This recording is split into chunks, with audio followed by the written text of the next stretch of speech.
Mbappe, PSG, Qatar and Newcastle. On this channel we've been focusing about stories in golf recently, but we do want to dip our toes into many different sports.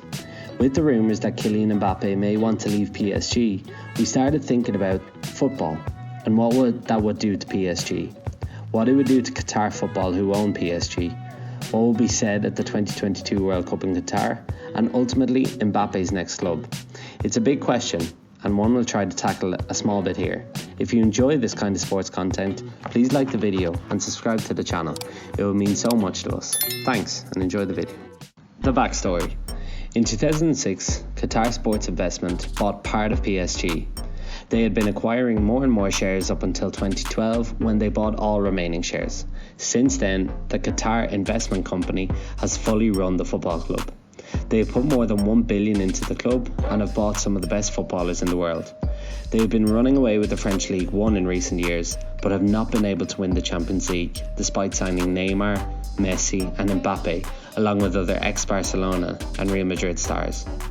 The Qatari group bought the club in order to promote Qatar on the European stage as a destination to do business and visit. This is the only reason, as the club doesn't make much money compared to the amount the owners put in.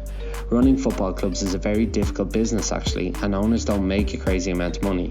So the Qataris followed the Emiratis in Abu Dhabi and bought big. Paris was no powerhouse when they bought it, but the French capital team was an enticing prospect. After signing incredible players over the last few years, PSG went for Kylian Mbappe in 2017. The young Frenchman was playing for Monaco at the time, but his star power was rising. His excellent performances in the French League and Champions League had some of Europe's best teams clamouring for his signature. PSG paid €145 million for him in a loan type deal where they paid the full amounts over the course of 2 seasons.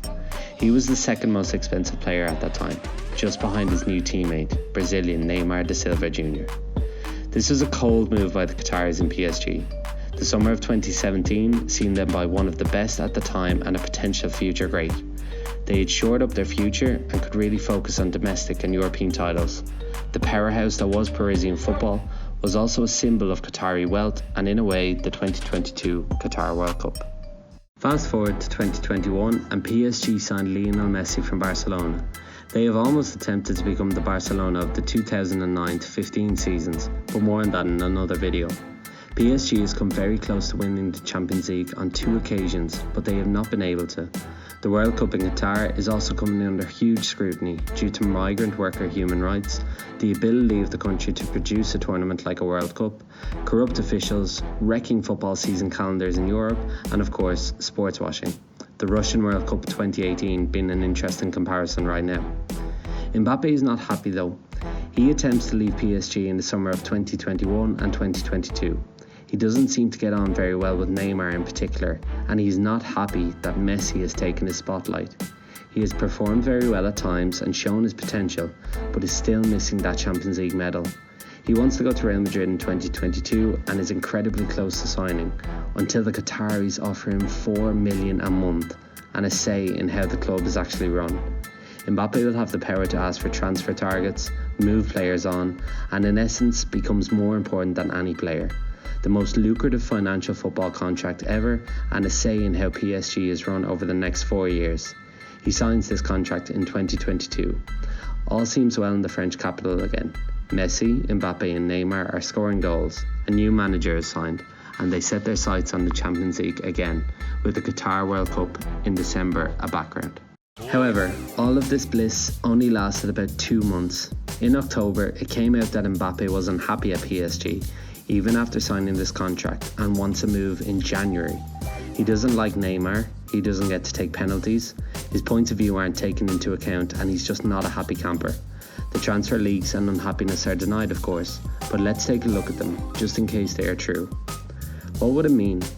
Mbappe's unhappiness is a disaster for PSG.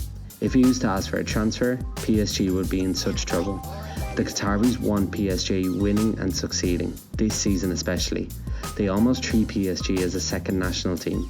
If this underlying discontent continues into the Qatar World Cup, a problematic event may well turn into a disaster. The Qataris have enough on their mind with stadium woes and housing issues to deal with, without Mbappe throwing a tantrum. We can guess that Mbappe will go to Real Madrid, but I wonder if Real will be too proud for him to go again after he so publicly scorned them over the summer. Another very interesting option would be for Newcastle United to sign him on a very similar deal to the one that he is on now. This will be absolutely fascinating. The Saudis taking the Qatari star player just before the Qatari Festival of Football. I'm not sure if PSG would survive something like that. I think the club higher levels will be in disarray. Neymar and Messi may well return to Barcelona or South America, and the Qataris may even pull out of football. These stories may well just be rumours, but any kind of deep dive suggests there is more that meets the eye. It is something you should definitely keep your ears open for. Mbappe to Newcastle in 2023? As always, thanks so much for watching. Like and subscribe, and we'll see you in the next one.